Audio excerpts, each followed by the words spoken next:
Sakal Gunarnavasha Vande Guru Sri Charanarabindan.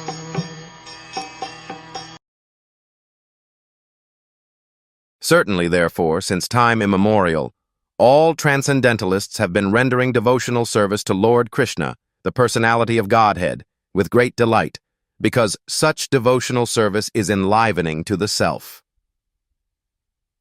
The speciality of devotional service unto the personality of Godhead. Lord Sri Krishna is specifically mentioned herein. Lord Sri Krishna is the Svayam Rupa personality of Godhead and all other forms of Godhead, beginning from Sri Baladev, Sankarsana, Vasudev, Aniruddha, Pradyumna, and Narayan, and extending to the Purusa Avataras, Guna Avataras, Leela Avataras, Yuga Avataras, and many other thousands of manifestations of the personality of Godhead, are Lord Sri Krishna's plenary portions and integrated parts. The living entities are separated parts and parcels of the personality of Godhead.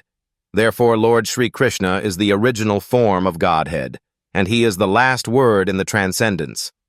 Thus, he is more attractive to the higher transcendentalists who participate in the eternal pastimes of the Lord.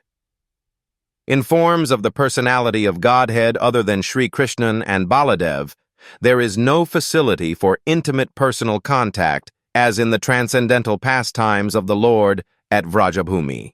The transcendental pastimes of Lord Sri Krishna are not newly accepted, as argued by some less intelligent persons.